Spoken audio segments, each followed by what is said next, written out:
Bapak Ibu yang dimuliakan Allah, dalam kesempatan yang terbatas ini kita akan melanjutkan hadis Arba'in Nawawi dari kitab Al-Arba'in An-Nawawiyah. Beberapa waktu yang lalu kita sudah selesai membahas hadis nomor 28 tentang wasiat Rasulullah sallallahu alaihi wasallam untuk bertakwa kepada Allah, untuk patuh dan taat kepada pemimpin, dan untuk berpegang teguh dengan sunnah Rasulullah. Di lain sisi menjauhkan diri dari perbuatan, perkataan dan menjadi penyebar bid'ah. Dan sekarang kita akan masuk ke hadis nomor 29. Kita bacakan hadisnya. An Mu'adz bin Jabal radhiyallahu anhu qala: Qultu ya Rasulullah, أخبرني بعمل يدخلني الجنة ويباعدني من النار. قال: لقد سألت عن عظيم وإنه ليسير على من يسره الله عليه. تعبد الله لا تشرك به شيئا وتقيم الصلاة وتؤتي الزكاة وتصوم رمضان وتحج البيت. ثم قال له: ألا أدلك على أبواب الخير؟ الصوم جنة والصدقة تطفئ الخطيئة كما يطفئ الماء النار وصلاة الرجل في جوف الليل. ثم تلا: تتجافى جنوبهم عن المضاجع يدعون ربهم. ثم قال: ألا أخبرك برأس الأمر وعموده وذروة سنامه؟ قلت: بلى يا رسول الله. قال: رأس الأمر الإسلام وعموده الصلاة وذروة سنامه الجهاد. ثم قال: ألا أخبرك بملاك ذلك كله؟ قلت: بلى يا رسول الله. فأخذ بلسانه ثم قال: كف عليك هذا. قلت: يا نبي الله، وإنا لمؤاخذون بما نتكلم به. فقال: ثكلتك أمك يا معاذ، وهل يكب الناس في النار على وجوههم أو قال على مناخرهم إلا حصائد ألسنتهم.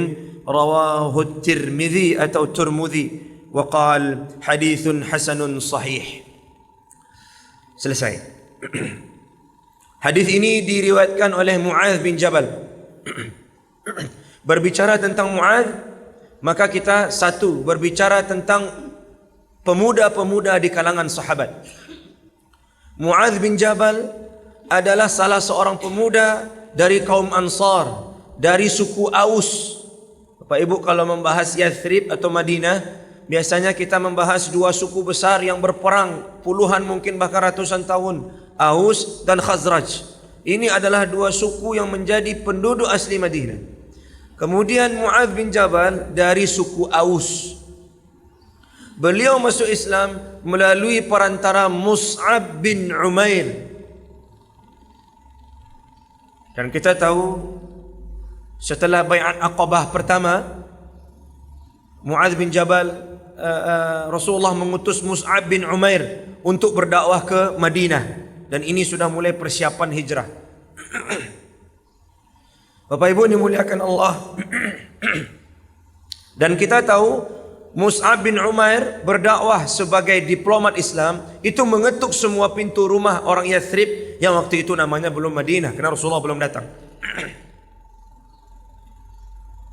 Dan ini adalah dakwah yang paling efektif, dengan cara mendatangi satu rumah ke rumah berikutnya, bertemu dengan orang yang ingin kita ajak. Kemudian Bapak Ibu dimuliakan Allah Subhanahu wa taala, Mu'adz bin Jabal masuk Islam. Kemudian di tahun berikutnya beliau ikut berhaji, dan dengan 72 orang lainnya beliau ikut Bai'at Aqabah yang kedua. Seorang pemuda. Kenapa kita sebut pemuda? Karena dalam riwayat dikatakan ketika Mu'adz bin Jabal meninggal dunia, ada dua versi usia beliau. Satu 33, juga ada yang bilang 38. Masih sangat muda. Dan ketika Mu'adz bin Jabal sudah kembali dari Bai'at Aqabah, kemudian dia mulai mendakwahkan Islam. Kemana? Di Madinah. Salah satu cerita menarik tentang dakwahnya Mu'adz bin Jabal adalah ketika Mu'adz bin Jabal menghancurkan patung seorang sayyid dari kaum Ansar. Ya tentunya waktu itu belum kaum Ansar. Maksudnya sayyidnya orang Madinah. Siapa? Seorang sahabat yang terkenal juga bernama Amru bin Jamuh. Jadi Amru bin Jamuh ini adalah salah seorang petinggi di sukunya. Dan kebiasaan orang Yathrib ketika itu, kalau mereka seorang petinggi, maka mereka punya Tuhan khusus. Tidak boleh sama Tuhannya dengan yang bukan petinggi suku. Kalau yang bukan petinggi suku mungkin Tuhannya bisa diperjualbelikan bebas di pasar. Adapun petinggi suku Tuhannya khusus. Biasanya terbuat dari kayu-kayu yang mahal. Maka Amru bin Jamuh yang waktu itu belum masuk Islam, beliau juga tentu sebagai kepala suku, sebagai petinggi suku punya patung yang khusus. Yang patung ini dibersihkannya. Bayangkan, nyo mandian Tuhannya, nyo barasian Tuhannya, nyo gie parfum Tuhannya. Lalu dia taruh di depan rumahnya biar orang melihat, oh ini Tuhannya petinggi suku kita. Maka suatu malam Mu'adz bin Jabal bersama beberapa pemuda muslim lainnya datang mengambil Tuhannya Amr bin Jamuh tadi dan dia buang ke belakang rumah, di mana di situ tempat membuang sampah. Lalu keesokan paginya Amr bin Jamuh kehilangan Tuhannya. Tuhannya hilang. Mana Tuhan saya? Mana Tuhan saya? Dicari, baru akhirnya ketemu. Di mana? Di sebuah lubang, yang mana lubang itu tempat sampah. Lalu Bapak Ibu dimuliakan Allah Subhanahu wa taala, apa kata Amr bin Jamuh? Wahai Tuhanku, kalau saya tahu siapa yang melakukan ini kepadamu, maka akan saya berikan balas. Jazakallah khair. Saya akan balas dendam. Bayangkan, membalas dendam Tuhan. Pendendam Tuhannya. Keesokan harinya, ya setelah dia ambil Tuhannya, dia bersihkan, dia mandikan, dia kasih parfum lagi. Keesokan harinya Mu'adz bin Jabal bersama teman-temannya lakukan hal yang sama. Sampai beberapa hari. Kemudian di hari terakhir, di malam terakhir, Amr bin Jamuh mengatakan, wahai Tuhanku, aku tidak tahu siapa yang melakukan ini kepadamu. Tetapi ini pedang aku letakkan di dekatmu. Kalau nanti malam ada lagi yang mengganggumu, aku pedang, tolonglah seorang. Tak ngerti yang boleh. Akhirnya terjadi lagi dan Mu'adz bin Jabal datang lagi dengan teman-temannya. Kali ini mereka membawa bangkai seekor anjing. Lalu diambilnya pedang oleh Mu'adz bin Jabal, diambilnya Tuhannya Amr bin Jamuh, berhalanya tadi, lalu diikatkan ke leher kambing dan dimasukkan ke tempat sampah. Keesokan paginya Amr bin Jamuh cari-cari lagi dan ternyata dapat di tong sampah bersama bangkai seekor anjing. Lalu Amr bin Jamuh mengatakan, wallahi, demi Allah, kalaulah engkau memang Tuhan, pasti engkau bisa menolong dirimu sendiri. Inilah salah satu penyebab Islamnya Amr bin Jamuh. Siapa yang punya kerja? Mu'adz bin Jabal. Jadi anak muda itu kreatifnya untuk dakwah. Anak muda itu inovasinya untuk dakwah. Mu'adz bin Jabal adalah termasuk orang-orang yang dikumpulkan oleh Nabi dan dipercaya oleh sahabat yang lain untuk menjadi panitia pengumpul Al-Quran. Karena memang di masa Nabi, Bapak Ibu dimuliakan Allah, memang Al-Quran belum dikumpulkan. Idenya dimulai di zaman Abu Bakar oleh Umar bin Khattab. Tetapi ada sekelompok sahabat yang memang bertugas untuk ada yang mencatat wahyu, lalu dikumpulkan satu persatu, lalu didekatkan, walaupun belum disatukan sebagai sebuah mushaf yang kita kenal sekarang. Nah itu salah satunya Mu'adz bin Jabal. Selain Mu'adz ada Abu Darda, kemudian ada Abu Ayyub al-Ansari, kemudian ada Ubay bin Ka'ab, dan satu lagi ada ada 5 atau 6 orang. Maka Bapak Ibu dimuliakan Allah Subhanahu wa taala, Mu'adz bin Jabal juga diberikan gelar oleh Nabi, a'lamu ummati bil halal wal haram Mu'adz bin Jabal. Umatku yang paling tahu tentang halal dan haram siapa? Mu'adz bin Jabal. Dan setelah Fathu Mekah, ketika Allah bercerita di surat An-Nasr, "Idza jaa nasrullahi wal fath wa ra'aitan nasa yadkhuluna fi dinillahi afwaja." Bahkan dalam sejarah lebih kurang 2000 orang masuk Islam setelah Fathu Mekah. Kan kalau kita lihat perang Hunain, Rasulullah dengan sahabat datang dari Madinah ke Mekah, berapa jumlahnya Bapak Ibu? Lebih kurang 10.000. Di perang Hunain jumlah mereka 12.000. Berarti ada lebih kurang 2.000 muslim baru. Dan Rasulullah melihat muslim-muslim baru ini butuh pengajar. Maka ketika Rasulullah kembali ke Madinah setelah Fathu Mekah, beliau tinggalkan 2 orang sebagai pengajar di kota Mekah. Siapa? Attab bin Usaid dan Mu'adz bin Jabal. 2 orang ini sebagai pengajar muslim-muslim baru di Mekah. Karena mereka harus tahu tentang agamanya, harus tahu bagaimana cara salat, harus tahu bagaimana cara puasa. Maka ada 2 guru yang disuruh tinggal oleh Rasulullah, Attab bin Usaid dan Mu'adz bin Jabal radhiyallahu anhuma wa ardhahuma. Bapak Ibu dimuliakan Allah Subhanahu wa taala. Lalu kemudian setelah banyak lagi orang masuk Islam, ternyata datang utusan Yaman kepada Rasulullah sallallahu alaihi wasallam. Kemudian utusan Yaman ini mengatakan, "Saya sudah masuk Islam dan orang-orang di sekitar saya sudah masuk Islam. Di Yaman sudah banyak orang masuk Islam. Tolong ya Rasulullah, utus pengajar juga untuk kami di Yaman." Maka Rasulullah sallallahu alaihi wasallam tunjuk beberapa orang nama, termasuk Mu'adz bin Jabal. Pasti Bapak Ibu yang sering mengikuti kajian atau yang membaca buku keagamaan, masyhur sekali hadis ketika Rasulullah mengutus Mu'adz ke Yaman. Subhanallah, ketika Rasulullah sallallahu alaihi wasallam melepas kepergian Mu'adz ke Yaman dan beberapa orang lain yang diutus, sahabat lain yang diutus, Rasulullah berjalan berdua dengan Mu'adz. Ada sebuah riwayat yang mengatakan bahawa Rasulullah bersabda kepada Mu'adz, "Ya Mu'adz, wallahi inni la uhibbuk." Wahai Mu'adz, demi Allah, aku sangat mencintaimu. Bayangkan Rasulullah ngomong itu ke Mu'adz. Wallahi, itulah penekanan. Inni, sesungguhnya, la uhibbuk. Ada 3 penekanan di sini yang digunakan oleh Rasulullah untuk menyatakan cintanya kepada Mu'adz bin Jabal radhiyallahu anhu ardhah. Kemudian Rasulullah memberikan wasiat yang banyak sekali kepada Mu'adz ketika melepas Mu'adz hendak pergi ke Yaman. Kata Rasulullah, "Bima tahkum?" Dengan apa engkau akan berhukum wahai Mu'adz? Wahai Mu'adz, kata Mu'adz, saya akan berhukum dengan kitabullah. Kalau tidak dapat, dengan hadis Rasulullah. Kalau tidak dapat, ajtahidu ra'yi, kata Mu'adz. Kalau tidak dapat juga, saya akan berijtihad dengan ra'yunya, dengan akalnya. Tentu akal yang berbasis Al-Quran dan Sunnah. Tidak mungkin akal sehat itu bertentangan dengan Al-Quran dan Sunnah.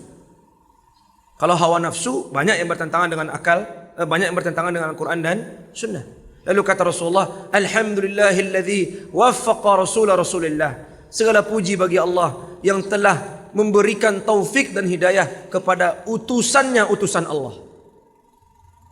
Karena dia diutus ke Yaman. Lalu kemudian Rasulullah mengatakan, "Wahai Mu'adz, mungkin kita tidak akan bertemu lagi setelah ini." Ada kabar kenabian dari Rasulullah kepada Mu'adz bin Jabal tentang kematian beliau. Ketika hendak melepas ke Yaman, ketika Rasulullah sudah ungkapkan cinta beliau kepada Mu'adz bin Jabal, Rasulullah berikan wejangan-wejangan, wasiat-wasiat. Lama sekali Rasulullah bersama dengan Mu'adz bin Jabal ketika beliau hendak melepas rombongan ini ke Yaman. Lalu di penutup perpisahan ini Rasulullah berkata kepada Mu'adz, "Wahai Mu'adz, mungkin setelah ini kita tidak akan bertemu lagi. Dan mungkin nanti setelah engkau pulang ke Madinah, engkau akan melewati masjidku dan kuburanku." Wa sadaqa Rasulullah. Dan benarlah Rasulullah sallallahu alaihi wasallam yang mengatakan itu karena beliau mendapatkan wahyu dari Allah Subhanahu wa taala. Dan ketika Mu'adz bin Jabal pulang ke Madinah, beliau menangis karena memang benar beliau lewat di depan masjid Nabi di saat yang sama di sana ada kuburan Nabi Muhammad sallallahu alaihi wasallam. Lalu kemudian Bapak Ibu dimuliakan Allah, di masa Abu Bakar Mu'adz bin Jabal dipercaya, kemudian di masa Umar bin Khattab Suatu hari Mu'adz bin Jabal diutus untuk membagi-bagi zakat. Ya, diutus untuk membagi-bagi zakat. Di masa siapa? Di masa Umar bin Khattab.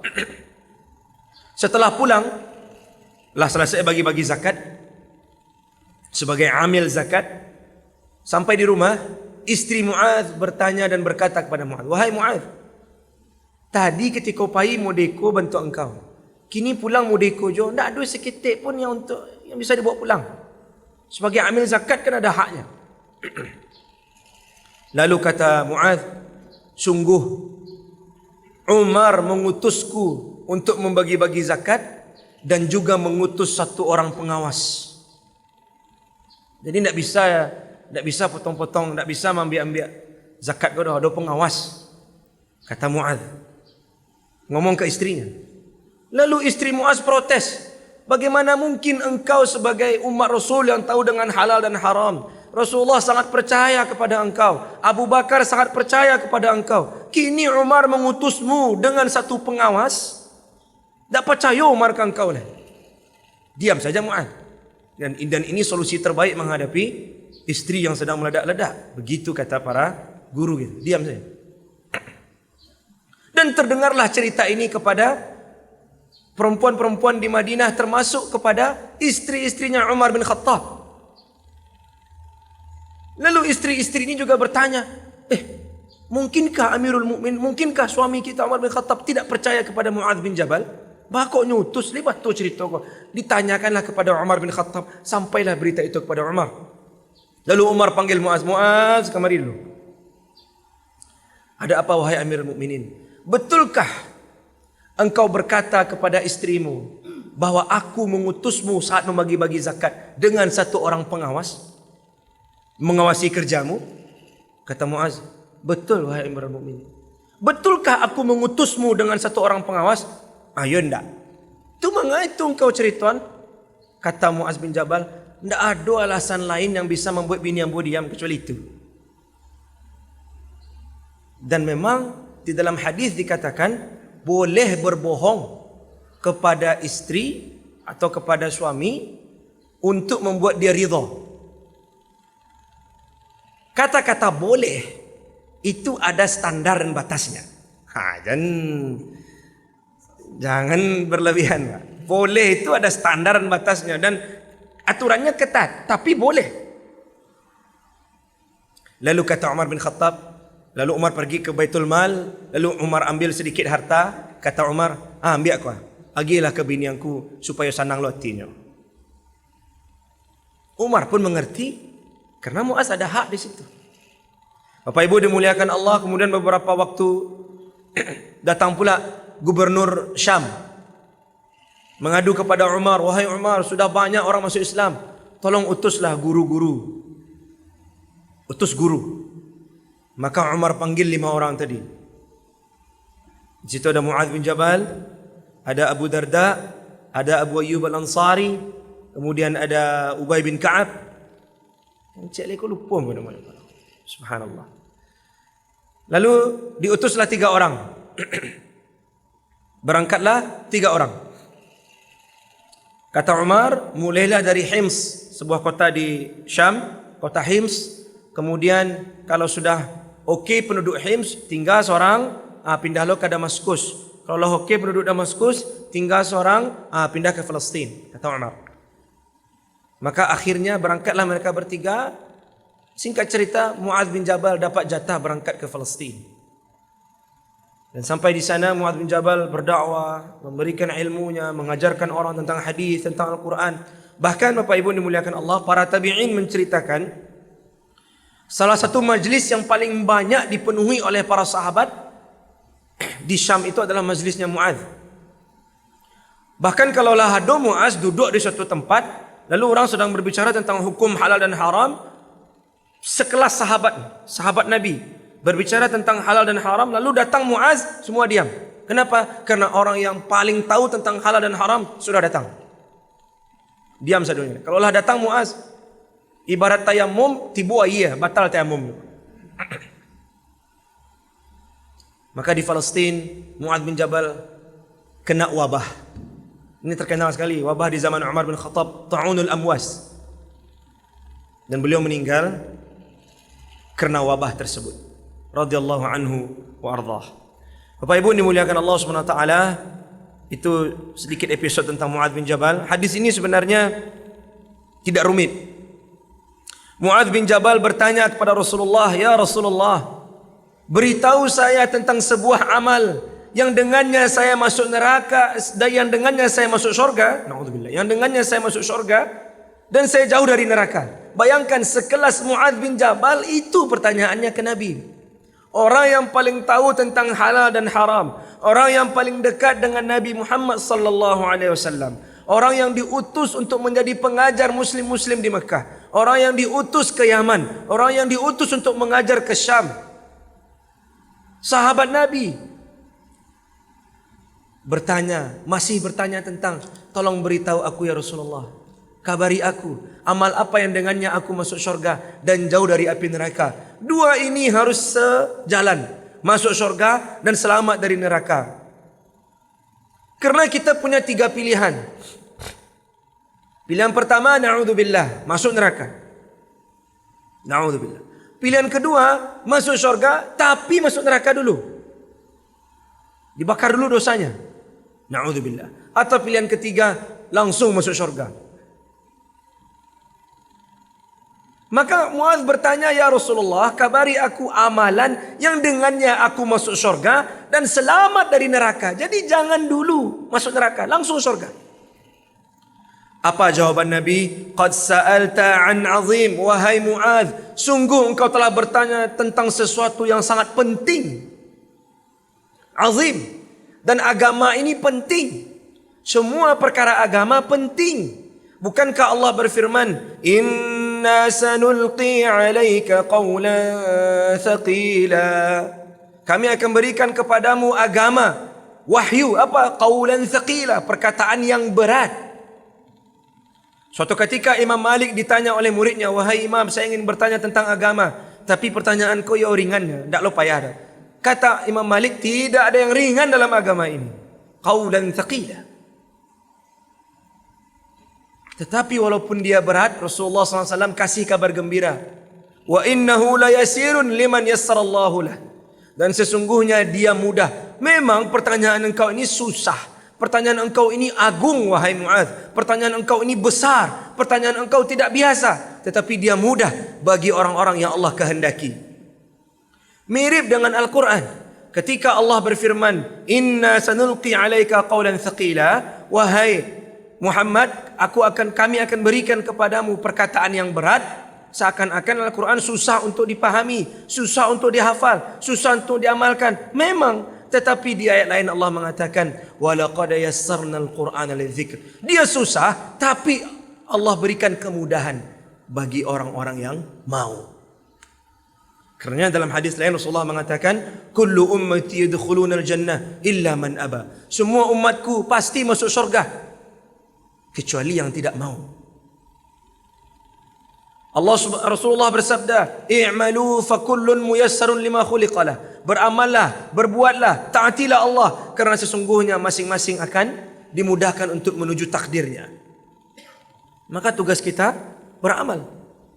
Jadi Bapak Ibu dimuliakan Allah Subhanahu wa taala, tidak ada yang remeh dalam agama ini. Maka jangan bercanda ngomong soal agama. Jangan bercanda. Saya juga bingung dengan, ya ini kebingungan pribadi, ya, ini keresahan pribadi. Dengan YouTuber hari ini, di YouTube, di semua platform ngomong tentang agama. Dan kita jangan sampai mengikuti dia untuk agama, karena mereka tidak ngerti agama.